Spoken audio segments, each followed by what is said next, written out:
Bienvenidos al podcast Evangelio Cotidiano.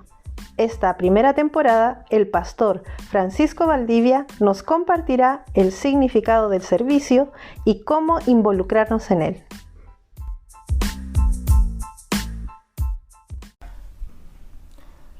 Muy bienvenidos a este tercer episodio del podcast Evangelio Cotidiano. En esta primera temporada estamos revisando el servicio en base a la revelación del tabernáculo. Hoy hablaremos sobre el altar del sacrificio. En Éxodo 27, del 1 al 9, se dan instrucciones de hacer un altar de madera de acacia completamente recubierta en bronce, un cuadrado de 2,30 metros de lado y 1,30 metros de alto, donde se presentarían los sacrificios ordenados por la ley del Levítico.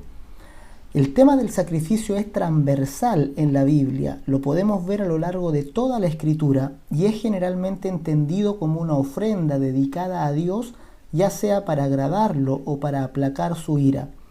Podríamos decir que la conciencia del sacrificio viene integrada en el ser humano. Esto se evidencia en que prácticamente todos los movimientos religiosos poseen algún elemento de sacrificio. Aún el día de hoy, muchas personas hacen sacrificios de todo tipo para aplacar la ira de sus propios dioses, sean estos cuales sean. Pero vamos a la Escritura y miremos en primer lugar dos ejemplos de sacrificios antes de la ley. El primer sacrificio que podemos ver en la Escritura es la ofrenda de Abel.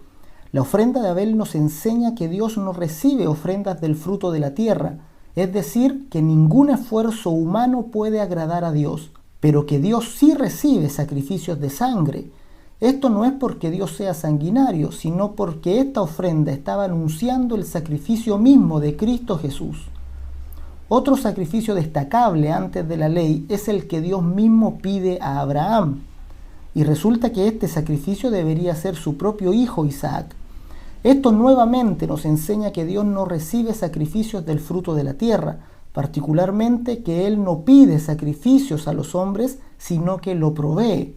Dios es Yahvé Jireh, el Dios que provee el sacrificio.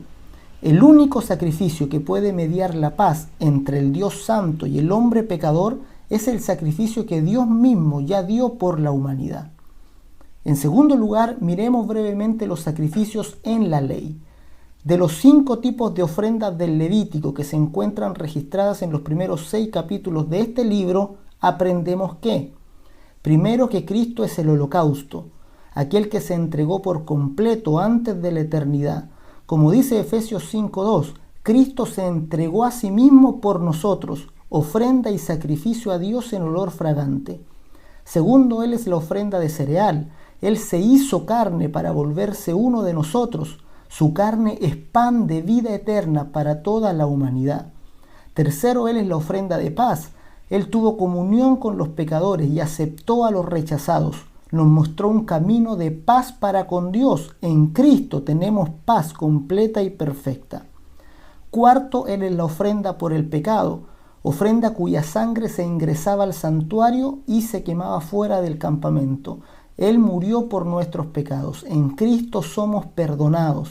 Y quinto, Cristo es la ofrenda por la culpa, que representa nuestra completa justificación delante de Dios. En Cristo somos justificados. El otro gran referente del sacrificio en la ley es el gran día de la expiación. El Yom Kippur, cuya celebración aún se realiza el 10 del mes de Tisrei, lo encontramos en los capítulos 16 y 17 del Levítico. En la ceremonia original se consagraban 2 machos cabríos. El primero se sacrificaba para Dios y el otro se enviaba al desierto para Azazel. Este macho cabrío se perdía en el desierto y jamás regresaba. Esto nos enseña que al morir Cristo en la cruz, todo nuestro pecado salió por siempre, se perdió para no regresar. Una de las características más increíbles del nuevo pacto es que el propio Dios nos dice: y nunca más me acordaré de tus pecados y de tus transgresiones. ¡Qué maravillosa noticia! En tercer lugar, nos preguntaremos: ¿cómo podemos servir a Dios mediante el altar del sacrificio? Pues bien, cuando recibes la gracia de su sacrificio, cuando logras plena conciencia del sacrificio de Cristo a tu favor, obtienes 2 hermosas perspectivas que puedes compartir con todos a tu alrededor. Primero obtienes la conciencia del perdón.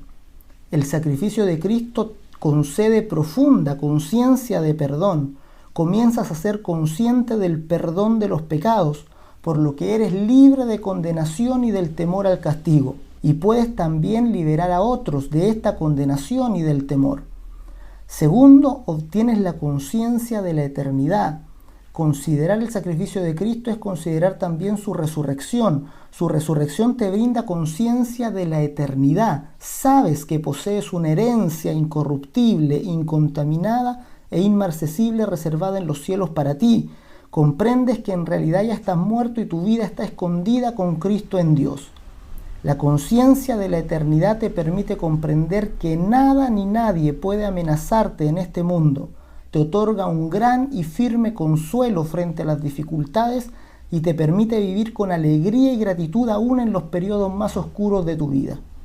Servir en el altar del sacrificio es vivir mirando la eternidad.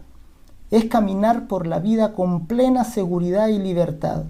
Cuando transmites esta confianza en el sacrificio de Dios a tu alrededor, estás sirviendo efectivamente a Dios y a las personas.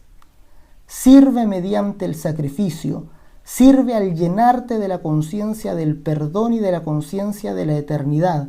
Sirve contagiando a muchos esta confianza en el sacrificio de Cristo. Sirve anunciando con pasión el gran poder de su sangre.